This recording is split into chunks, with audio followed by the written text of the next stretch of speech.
Eu gostaria de convidar a ceder a palavra ao professor André Mendes Moreira, nosso curso palestrante, que abordará o seu tema ISSQN e os conflitos de competência com o ICMS e o IPI. Boa tarde a todos.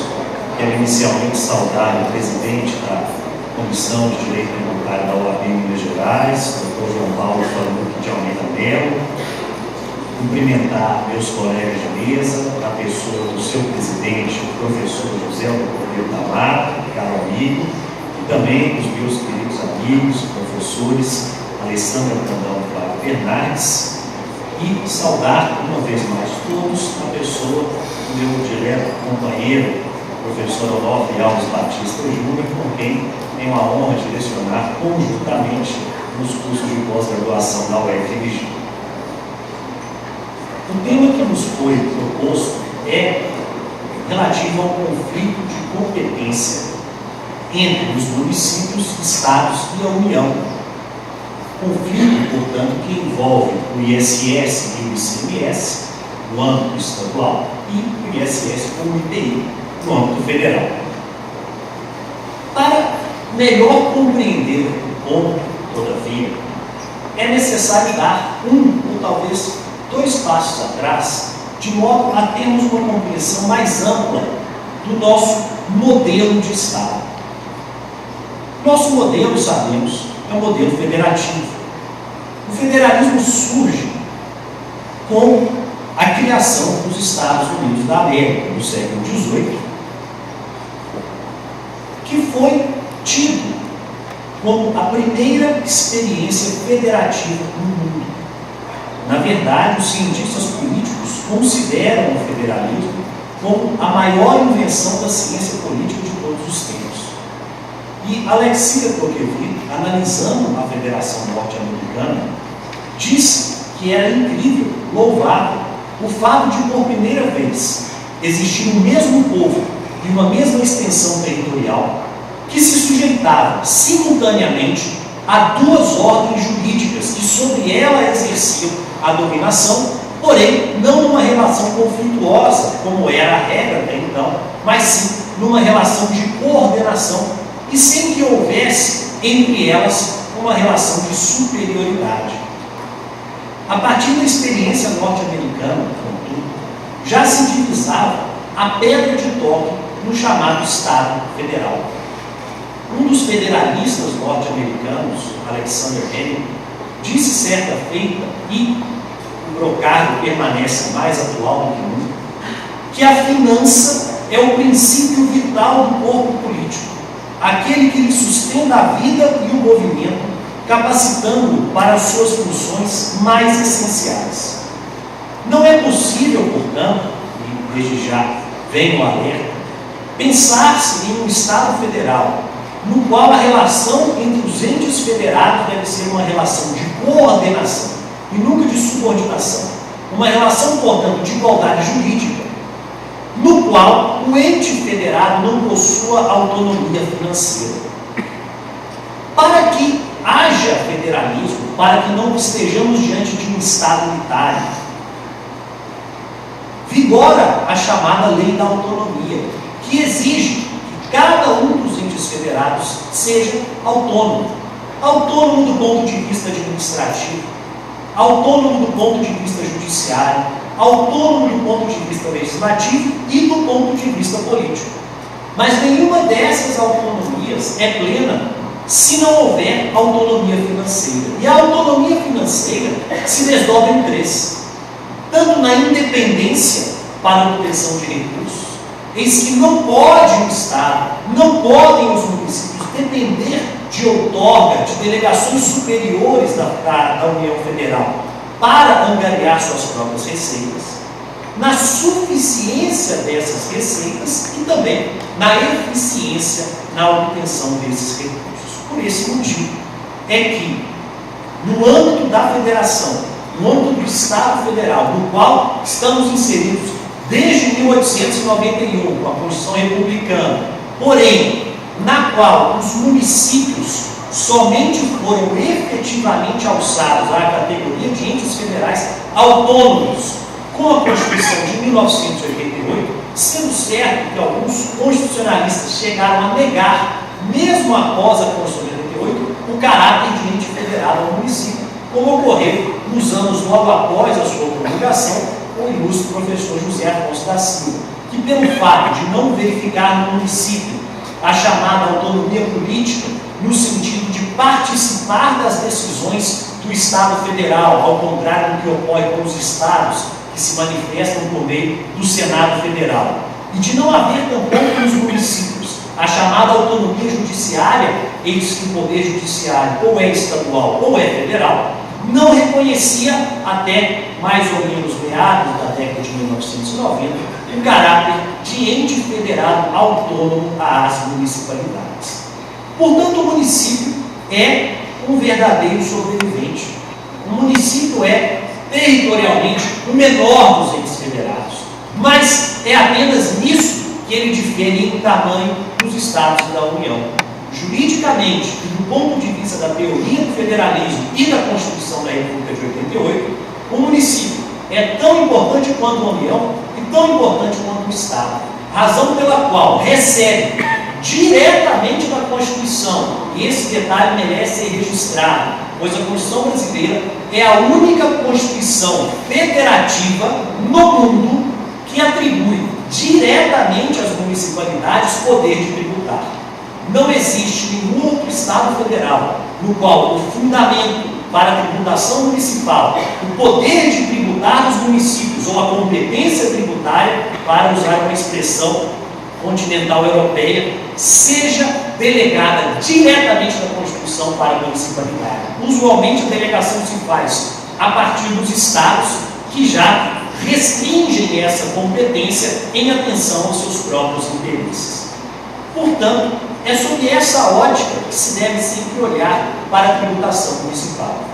É sob a ótica de um ente federado que precisa ganhar autonomia financeira, um ente federado que precisa se fazer respeitar como tal, para que não seja categorizado como foi, de forma muito apropriada pelo ministro Vitor Nunes Leal, na obra de sua vida, que não foi jurídica, mas sim uma análise de ciência política intitulada Coronelismo, Enxada e Voto, na qual reconhece o caráter absolutamente subsidiário dos municípios na vida da Federação Brasileira.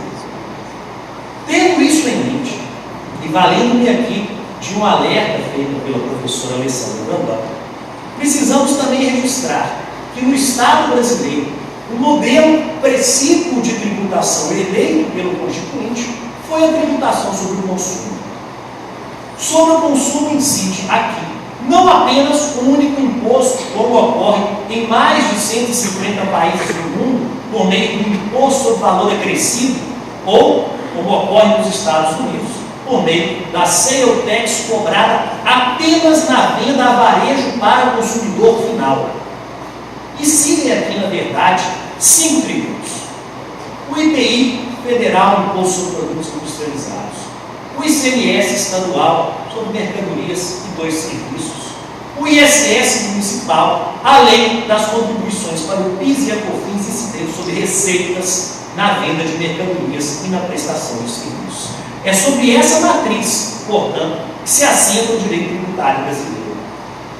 Mais de 1/3 da arrecadação tributária brasileira advém dessas exações.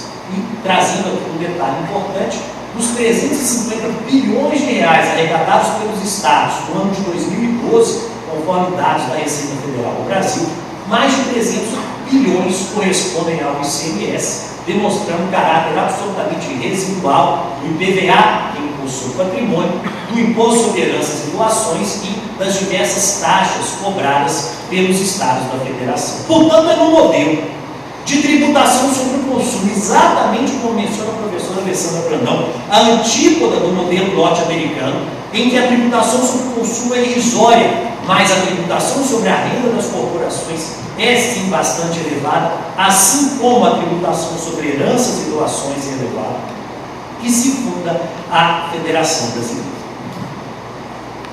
Em sendo assim, e desde 1965 compete às municipalidades instituir imposto sobre serviços de qualquer natureza. Imposto sobre serviços de qualquer natureza que não podem avançar sobre os dois serviços tributados pelo ICMS, comunicação e transporte não municipal, e menos ainda sobre a seara de incidência do ICMS mercadorias e tampouco do IPI federal incidente sobre a venda do produto industrializado pelo industrial.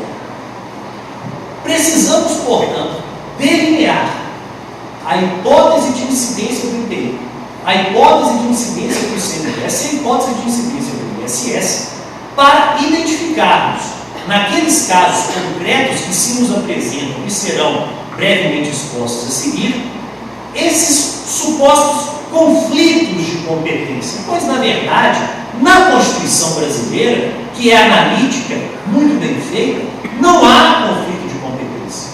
A Constituição da República Brasileira não admite nenhum conflito de competência em matéria tributária, é estruturada de forma lapidar, de forma a evitar qualquer possibilidade de conflito. De fato, ao contrário do IVA europeu, que tributa operações com bens e prestações de serviços, considerando que prestação de serviço é tudo que não for classificado como operação com bens. Aqui temos uma divisão estanque dos fatos tributáveis. A Constituição outorga à União o poder de tributar produtos industrializados, outorga aos Estados o poder de tributar operação de circulação jurídica de mercadoria, serviço de comunicação e transporte não municipal. E a São Turma outorga aos municípios o poder de tributar serviços de qualquer natureza não compreendidos na competência estadual. Não há, portanto, e esta é a primeira conclusão que quero vincar, não há, portanto, espaço na Constituição da República para se tributar além do que está nela previsto. Portanto, entendo que, se em determinadas situações não é possível fazer incidir o IPI, não é possível fazer incidir o ICMS, tampouco o ISS, porque não há a subsunção do fato àquilo que está previsto na lei maior, este fato não poderá ser tributado. No que pode haver a objeção de que determinadas realidades econômicas não podem fugir à tributação, no que eu faço uma contra-objeção, de que não podemos sujeitar o cidadão brasileiro e a vida empresarial brasileira à insegurança na tributação. Se estamos na época de sopesamento de princípios, eu fico na segurança jurídica, ao invés da arrecadação cada vez mais desenfreada, que obviamente é necessária para os fins estatais, que são nobres, diga-se de passagem. Dentro desta ótica, portanto, vamos aqui analisar algumas situações em que, apesar de a Constituição não deixar margens para haver conflito, a vida real cria o conflito. E como se resolve o conflito na vida real? Pela lei complementar. A lei complementar de normas gerais é um mecanismo criado pela Constituição que se presta a dirimir qualquer conflito de competência impositiva.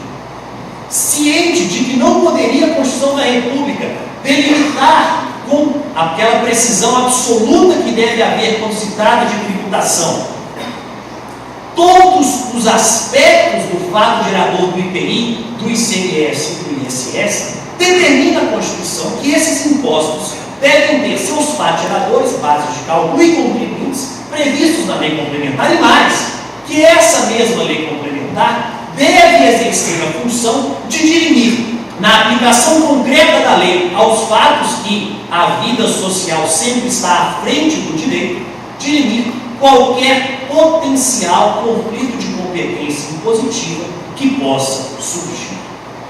E na história da tributação, esses conflitos, obviamente, surgem, mas sempre podem ser solucionados, reitero aqui uma vez mais, indo à lei complementar, indo à Constituição, sob o prisma da segurança jurídica. Primeiro exemplo que eu gostaria de trazer: a prestação de serviço que é acompanhada do fornecimento de uma mercadoria. De fato, é uma situação que pode gerar um certo conflito entre estados e municípios. Afinal, incide ISS ou ICMS? Onde está a solução? Na análise pelo intérprete do caso concreto? A meu ver, não. Obviamente, essa análise é necessária, mas a solução tem que ser buscada na legislação complementar. A legislação deve prever critérios para a solução dessas antinomias, como prevê. Diz a atual Lei Complementar 116 que, estando previsto o serviço na lista, a incidência será do ISS sobre o valor integral da operação, ainda que haja fornecimento de mercadoria. Portanto, sendo o serviço listado na Lei Complementar 116 e não havendo nela nenhuma exclusão à incidência do ISS sobre este ou aquele aspecto, eventual prestação de serviço acompanhada do fornecimento de mercadoria sofrerá a incidência do ISS. Lá do outro, bem havendo fornecimento de mercadoria acompanhada de prestação de serviço este não listado como tributável pelo ISS, atrai-se, não por exclusão, repito, pois não se pode tributar por exclusão, não no sistema jurídico brasileiro, atrai-se por subsunção ao ICMS mercadoria a incidência do imposto estadual. É o caso da antiga discussão da tributação pelo ICMS ou ISS dos serviços de bares e restaurantes. Obviamente, há nos bares e restaurantes uma prestação de serviço acompanhada de fornecimento de mercadorias. Porém, como essa prestação de serviço não está listada dentre aquelas atividades tributáveis pelo ISSQN, incide o ICMS sobre o valor total da operação no fornecimento, na venda daquela mercadoria. Esta foi a sistemática eleita pela jurisprudência com base na legislação complementar. Todavia, se estamos tratando, por exemplo, de refeições fornecidas em hotéis, sendo certo que o serviço de hotelaria é sujeito ao ISSQN. A regra é, em sendo a refeição cobrada junto com a diária do hotel, incide ISS sobre o valor total. Portanto, na verdade, o que se deve buscar primeiramente, além da definição fática da operação, é a disposição da lei complementar sobre a resolução de eventual conflito de competência. O grande problema ocorre quando não há essa disposição da lei complementar. Mas se não há essa disposição da lei complementar, temos sempre a Constituição, que é a maior baliza para a tributação. E trago aqui já um segundo caso que gera atualmente um conflito de competência entre o ISS municipal e o ICMS mercadoria, que é a tributação dos chamados softwares, não aqueles feitos por encomenda do usuário, que obviamente está-se diante, nesse caso, de uma prestação de serviço, mas aqueles que são feitos em massa, aqueles que são massificados. No passado, essa distinção foi feita pela jurisprudência nos tribunais superiores da seguinte forma: aquele software que se compra na prateleira do supermercado, que tem, portanto, um suporte físico, sujeita-se ao ICMS mercadoria. Já um eventual software que é feito sob encomenda e não tem um suporte físico, sujeita-se ao ISS, perfeito. Porém, com a evolução da tecnologia, não se compra mais software em caixa no supermercado. A aquisição do software se dá com um simples toque na tela do telefone celular. Neste caso, o software perde aquele suporte físico que foi a pedra de toque da decisão dos tribunais superiores que determinou a incidência do ICMS sobre a venda desse tipo de mercadoria, no que abre-se, portanto, uma segunda discussão. A venda virtual do software é tributável pelo ICMS ou o licenciamento de uso do software, serviço previsto na Lei Complementar 116, vou me abster aqui da discussão se seria ou não serviço, por questões de tempo, sujeitar-se-ia ao ISS. Essa é uma discussão que foi abordada pelo Supremo Tribunal Federal, recentemente, na ação direta de inconstitucionalidade número 1945, pois uma lei do Estado do Mato Grosso determinou a desnecessidade do suporte físico para a incidência do ICMS sobre softwares. Em outras palavras, a conta do software pela internet, como se faz hoje, com simples download, ou na prateleira do supermercado, que certamente está em extinção, atrai, em ambas as hipóteses, a tributação pelo ICMS. Vem então a pergunta: sobre o que incide o ICMS? Operações de circulação jurídica de mercadoria, diferentemente da Europa, em que se tributam operações com bens. Bem é um conceito mais amplo que o de mercadoria. Mas mesmo na Europa, por exclusão, considera-se que o software cujo download é feito pela internet sujeita-se à alíquota do IVA incidente sobre serviço e não sobre mercadoria, pois não se considera ali a transferência da propriedade de um bem, e sim a contratação do direito de uso de um software. E este é um ponto importante para a solução do problema. Não há compra e venda de software. Quando fazemos o download de um aplicativo na loja da Apple, estamos apenas adquirindo o direito de uso desse software, que muitas vezes precisa ser anualmente renovado. Não estamos diante de uma operação de circulação jurídica no sentido de transferência da propriedade. Esse é o primeiro ponto. E o segundo ponto é: mercadoria exige ou não aquilo que é, até hoje, o requisito essencial para a incidência do ICMS, o corpo físico. Existe mercadoria sem corpo físico? Bom, o Código Comercial Brasileiro de 1850 considera que somente existe mercadoria quando há móveis ou semoventes envolvidos em uma compra e venda. Portanto, o Código Comercial de 1850 exige que, para que haja compra e venda mercantil, operação de circulação jurídica de mercadoria, estejamos diante de um corpo físico. Do contrário, não haverá. Este é um segundo ponto que precisa também ser analisado.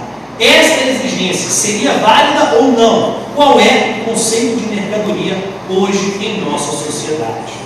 Pois bem, apenas com base nesses dois objetivos comentários, eu me permito aqui divergir do entendimento do Supremo Tribunal Federal nessa ação direta de inconstitucionalidade, pois entendo que, no caso de softwares cujo download é feito pela internet, primeiro, não há operação de circulação jurídica. Não se está adquirindo o software. Apenas compra-se o direito de uso daquele software, geralmente por um período determinado. E não se pode aliená-lo a terceiro. Essa é a prova, inclusive, de que não há operação de circulação jurídica. Pois na operação de circulação jurídica, o comprador adquire a titularidade também e passa a exercer plenamente os direitos da propriedade, o que não ocorre no simples licenciamento de uso do software. Este é o primeiro ponto. Não me parece estarmos diante de operação de circulação jurídica, ponto que o Supremo não analisou nesse julgado.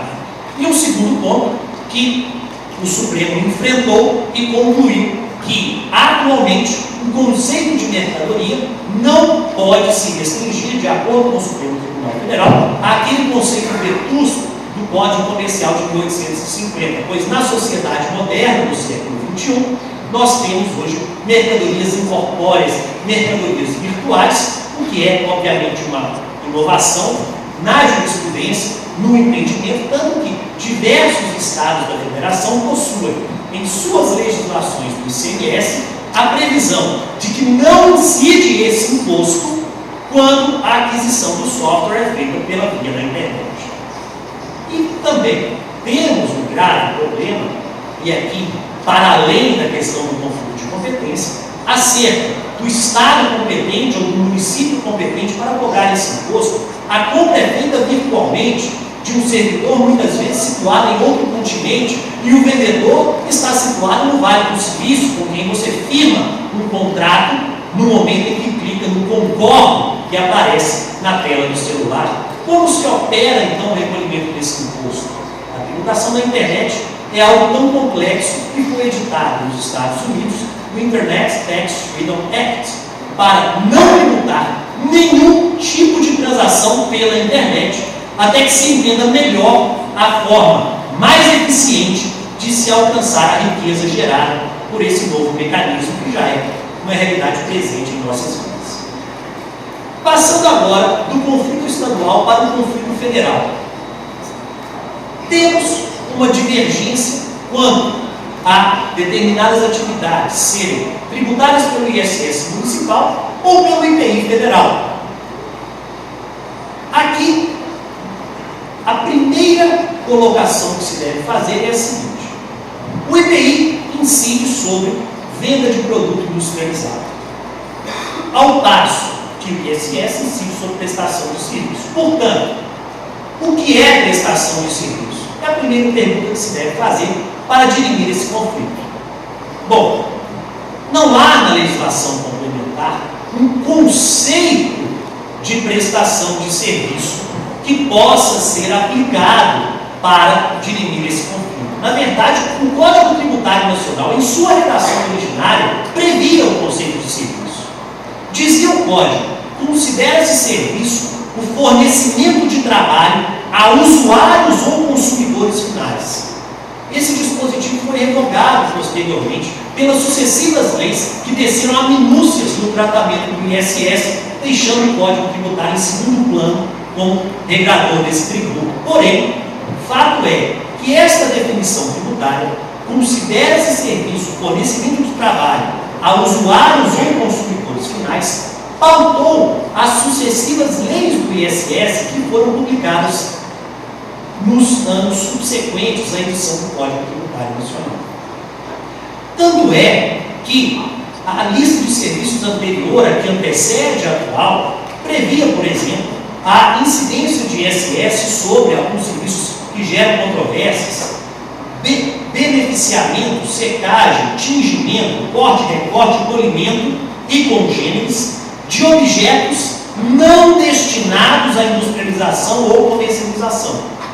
Em outras palavras, se esses serviços, beneficiamento, lavagem, secagem, tingimento, polimento, etc., fossem serviços prestados numa linha de produção e a venda fosse para uma empresa distribuidora comercial ou a venda fosse para uma indústria que usaria aquele bem no seu processo produtivo, afastar-se-ia o ISS, atraindo-se, por óbvio, a incidência do IPI, já que, não sendo um objeto destinado ao consumidor final, não sendo uma contratação feita pelo usuário do bem, que solicita um eventual beneficiamento, uma plastificação, um polimento, um corte, um recorte do bem que ele usará para si, para as suas atividades, mas sim uma contratação no bojo, na chamada linha de produção, ou uma contratação para revenda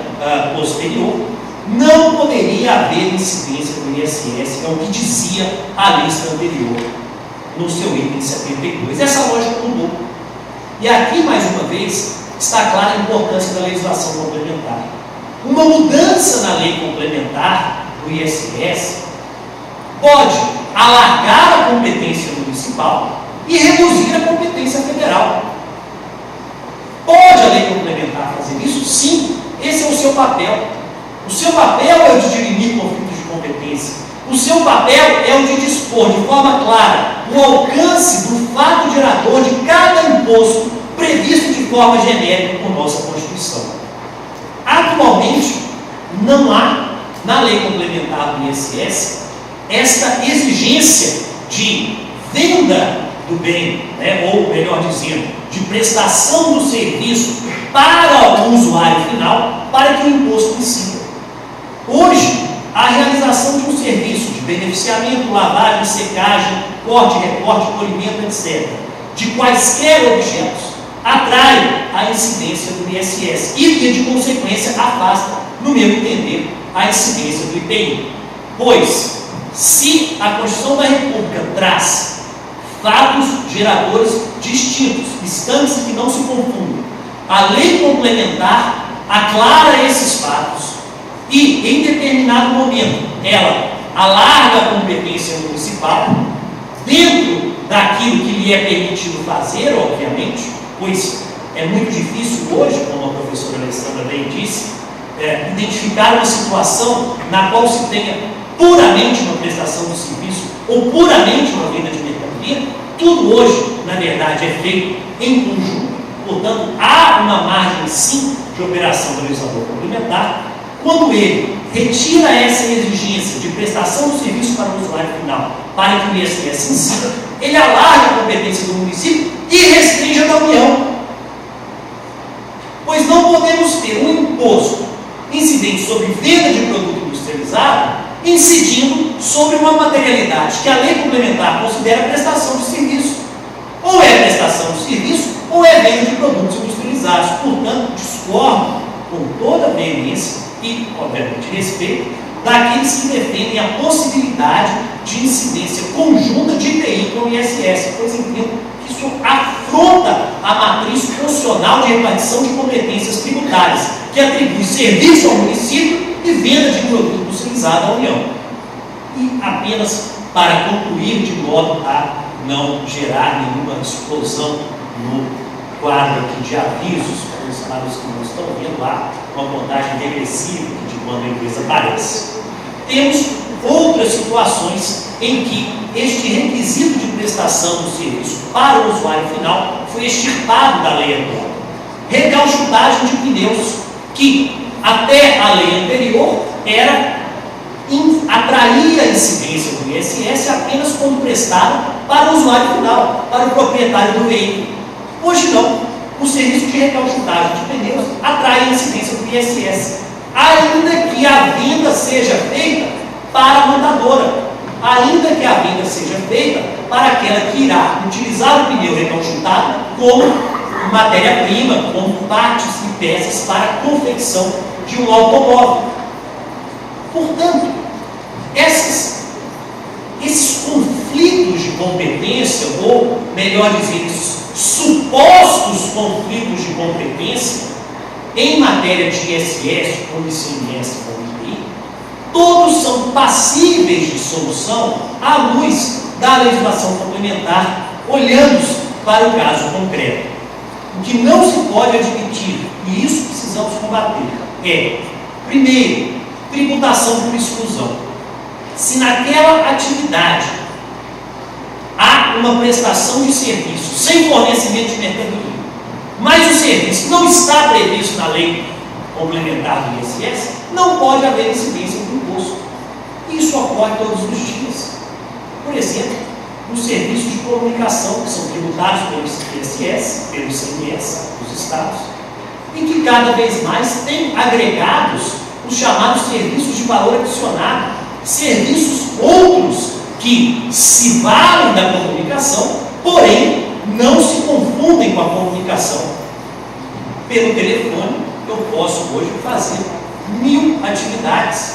Eu vou ao banco, eu compro o jornal, eu compro a revista, eu compro um aplicativo que me custa $2 por ano, que me permite falar instantaneamente com todas as pessoas que têm esse mesmo aplicativo. Pois bem, mas o serviço de comunicação é prestado de forma apartada e tributado pelo ICMS. Incide então o ISS sobre essas atividades? Depende. Está escrito na lista de serviços que deverá haver incidência de ISS sobre o WhatsApp? Não está. Nem sobre o WhatsApp, nem sobre qualquer definição que o aproxime desse software cujo licenciamento de uso nós adquirimos. Talvez poderíamos ir pela incidência no licenciamento de uso do software, o que seria uma possibilidade, mas não pelo serviço em si. Portanto, e o primeiro ponto que precisamos linkar é esse: não se pode admitir tributação por exclusão.